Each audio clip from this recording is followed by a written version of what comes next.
పుచ్చకాయ తిని నలుగురు చనిపోయారన్న వార్త ముంబై మహానగరాన్ని ఒక్కసారిగా ఉలిక్కి పడేలా చేసింది. రాత్రి భోజనం చేస్తూ సరదాగా గడిపిన ఆ ఇంట్లో తెల్లారేసరికి శవాల గుట్టెలే మిగిలిపోయాయి. కేవలం గంటల వ్యవధిలోనే ఇదంతా జరిగిపోయింది. ఇంతకీ ఆ రోజు రాత్రి ఏం జరిగింది? ఆ పుచ్చకాయలో ఏముంది? ఇది యాక్సిడెంట్లా జరిగిందా లేక పక్కా మర్డరా? ఈ వీడియోలో డీటెయిల్గా చూద్దాం. ముంబైలోని పెతోని ఏరియా, ఇరుకైన సందులు, రద్దీగా ఉండే మనుషులు. అక్కడుండేటువంటి డొకాడియా కుటుంబం ఏప్రిల్ 25వ తేదీన రాత్రి హాయిగా కుటుంబం అంతా ఒకే చోట డిన్నర్ చేసింది. ఫ్యామిలీ అంతా సరదాగా నవ్వుకుంటూ గడిపారు. ఆ తర్వాత పుచ్చకాయ కోసుకొని తిన్నారు. కానీ అదే ఆ నలుగురికి చివరి రాత్రి అయింది. ఒకే ఒక్క పుచ్చకాయ వారి జీవితాలకు ఫుల్ స్టాప్ పెడుతుందని ఊహించలేదు. అప్పుడు సమయం ఎగ్జాక్ట్గా తెల్లవారుజామున 5 గంటలు. ఆ ఇంట్లో నుంచి ప్రాణభీతితో అరుపులు వినిపిస్తున్నాయి. పుచ్చకాయ తిన్న వారందరికీ వాంతులు, విరేచనాలు పట్టుకున్నాయి. ఇక ఆ నలుగురు ఒక్కొక్కరిగా స్పృహ కోల్పోతూ వచ్చారు. హాస్పిటల్కి తరలించే లోపే వారందరూ క్షణాల్లో విగత జీవులయ్యారు. ఇదిలా ఉంటే వారి డెత్ రిపోర్ట్స్ డాక్టర్లకి సైతం షాక్కు గురయ్యేలా చేసింది. ఫుడ్ పాయిజనింగ్ ఇంత వేగంగా ప్రాణాలు తీస్తుందా అని వారికే అనుమానాలు కూడా వచ్చాయి. ఈ విషయం బయటకు లీక్ అవడంతో ముంబై మొత్తం అలర్ట్ అయిపోయింది. పుచ్చకాయ తిని నలుగురు చనిపోయారు అన్న వార్త బయటకు రాగానే ముంబైలో పుచ్చకాయలు కొనడానికి ఎవరు ముందుకు రాలేదు. ఎక్కడికక్కడ అమ్మకాలు మొత్తం కూడా నిలిచిపోయాయి. పుచ్చకాయ పేరు చెబితేనే జనం వణికేలా పరిస్థితి దారితీసింది. ఇక పుచ్చకాయ వ్యాపారాన్ని నమ్ముకున్నటువంటి దుకాణదారుల పరిస్థితి అయోమయంలో పడిపోయింది. కానీ ఇక్కడే ఒక అసలైన ట్విస్ట్ చోటు చేసుకుంది. ముంబై మహానగరంతో పాటు రాష్ట్ర వ్యాప్తంగా ఈ వార్త తీవ్రమైన చర్చకు దారితీయడంతో పుచ్చకాయ కేసును ఎఫ్డీఏకి అప్పగించింది మహారాష్ట్ర సర్కార్. ఇక నిజాలు బయటకు తీసేందుకు అధికారులు రంగంలోకి దిగారు. తన ఎంక్వైరీలో ఎఫ్డీఏ షాకింగ్ నిజాలను నిగ్గు తేల్చింది. ఆ పుచ్చకాయలో విషం లేదు, ఇంజెక్షన్లు కూడా లేవని తేల్చేసింది. అది ఒక ప్యూర్ వాటర్ మిలన్ అనేది ఎఫ్డీఏ తేల్చిన అంశం. అయితే ఇంతవరకు బానే ఉంది. మరి ఆ నలుగురు ఎలా చనిపోయారు? పోస్ట్ మార్టం రిపోర్ట్లో బయటపడ్డ ఆ రహస్యం ఏంటి? ఆ రహస్యం వెనుక దాగున్నటువంటి నిజం ఒక డాక్టర్లకే తెలుసు. మృతదేహాలను పోస్ట్ మార్టం చేసినటువంటి వైద్యులే షాక్ తిన్న సంఘటన ఇది. లోపల ఆర్గాన్స్ ఎలా ఉన్నాయని వారి బాడీలను సైతం కోసి పరీక్షించారు. ఇక్కడే వాళ్లకు దిమ్మ తిరిగేటువంటి విజువల్ ఒకటి కంటపడింది. లోపల అవయవాలన్నీ కూడా ఆకుపచ్చగా మారిపోయాయి. గుండె, మెదడు, పేగులు అన్నీ కూడా గ్రీన్ కలర్లోకి వచ్చేసాయి.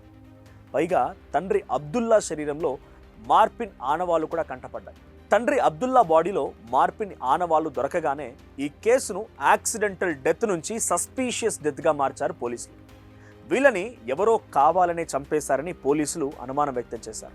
जेजेमार पुलिस थाने में एक अननेचुरल डेथ की रिपोर्ट दर्ज की गई है, जिसमें एक ही मुस्लिम फैमिली के 4 सदस्य जो थे, हस्बैंड, वाइफ और उनकी 2 बेटियां, इनकी मौत हुई है. इसमें 25 अप्रैल को उन्होंने घर पे और भी कुछ रिश्तेदार घर पे बुलाए थे, उनके साथ बैठ के खाना खाया था. उसके बाद एक करीबन रात के 10 साढ़े 10 बजे खाना खाने के बाद बाकी सब रिश्तेदार चले गए थे और रात में 1-1:30 के करीब उन्होंने तरबूज खाया था. उसके बाद सुबह से 5-6 के करीब उनको वॉमिटिंग और लूज मोशंस की कंप्लेन होने लगी थी. उसके बाद उन्हें नजदीकी हॉस्पिटल में ले जाया गया था और कल इन चारों की जो है वो मौत हो चुकी है.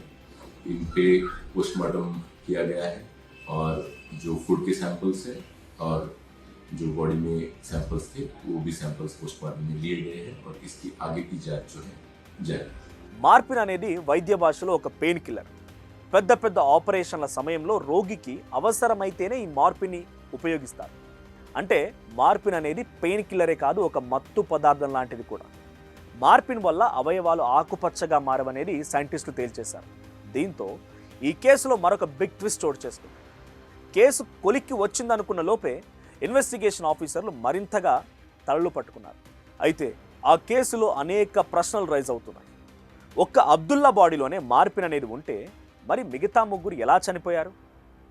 పుచ్చకాయ కోసిన కత్తి మీద కానీ, లేదు అది ఉంచినటువంటి ప్లేట్ మీద కానీ ఏమైనా పాయిజన్ ఉందా? అందువల్లే ఆ విషం తాలూకా పదార్థం బాడీలో చేరి ఆ నలుగురు చనిపోయారా? ఇదిలా ఉంటే మార్ఫిన్ వల్ల ఆర్గాన్స్ అన్నీ ఆకుపచ్చగా మారవని వైద్యులు చెప్తుంటే మరి నిజమేంటి?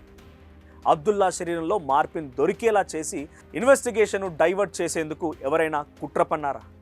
లేక అబ్దుల్లా తీసుకునే రెగ్యులర్ మందులే అతనితో పాటుగా ఫ్యామిలీ మొత్తం ప్రాణాలు తీశాయా? देखिए, बहुत ही दुखद और दिल को दहला देने वाली घटना है कि मुंबई के साउथ मुंबई में पायधुनी में एक ही परिवार के 4 सदस्यों की जानें चले गई। माता, पिता, उनकी 2 बेटियां, जिनका ये कहा जा रहा है कि कल रात को उनके घर में कुछ दावत थी, कुछ बिरयानी खाया, उसके बाद में वो पिता ने लाकर कुछ तरबूज, वाटरमेलन लाया, वो खाया, उसके बाद उनकी तबीयत खराब हुई, फैमिली डॉक्टर आए, उन्होंने हॉस्पिटलाइज किया और बाद में उनकी चारों की डेथ होती। तो ये इन्ना लिल्लाहि व इन्ना इलैहि राजिऊन, सबसे पहले कहूँगा दुखी बात है। हम चाहेंगे कि उनके परिवार वालों को अल्लाह सब्र जमील अता फरमाए, सब्र दे। और काफ़ी लोगों के हमको फ़ोन आ रहे हैं कि वारिस भाई किस तरह से इस तरह की जान जा सकती है किसी की, क्या बात है। अभी पोस्टमार्टम रिपोर्ट का अवेट कर रहे हैं हम, लेकिन हम तो चाहेंगे कि महाराष्ट्र की सरकार, महाराष्ट्र के मुख्यमंत्री और मुंबई पुलिस कमिश्नर इस तमाम चीज़ की इंक्वायरी करें कि असल में हुआ क्या था, किस चीज़ ने इनकी जान ली, कि परिवार के 4 लोगों की जान इस तरह चले जाना ये अच्छी बात नहीं है, सही बात नहीं है। वाटरमेलन खाने से हुआ या कोई और कारण है, जो भी चीज़ है तो उसकी पूरी जांच पड़ताल करे महाराष्ट्र की सरकार और रिपोर्ट सार्वजनिक करे, ताकि आने वाले दिनों में इस तरह की घटना से लोग बच सके। वो हमारी मांग यही है कि सरकार इसकी जांच रिपोर्ट तैयार करे, क्या वजह थी, असली वजह इनकी मौत की, और जनता के सामने रिपोर्ट पेश करे। నిజాలు తెలిసే వరకు ఈ ఫ్యామిలీ డెత్స్ అన్నీ మిస్టరీనే. పుచ్చకాయను ఆయుధంగా వాడుకొని ఎవరైనా కక్ష తీర్చుకున్నారా? దీని వెనుక అంతర్జాతీయ డ్రగ్ మాఫియా ఉందా? ఇప్పుడు అందరి చూపు పుచ్చకాయ వైపు ఉంటే అసలైన హంతకుడు మాత్రం ఎక్కడో సేఫ్గా నక్కినట్టుగా ఉంది. ఇంతకీ నలుగురు ప్రాణాలు బలి తీసుకున్న ఆకుపచ్చ విషం ఏంటి? కొన్నిసార్లు కళ్ళకు కనిపించేది ఏది కూడా నిజం కాదు. ఈరోజు పుచ్చకాయపై పడ్డ నింద చెరిగిపోయింది, కానీ ఆ నలుగురు ఎలా చనిపోయారనేది ఇప్పటికీ మిస్టరీగానే ఉంది.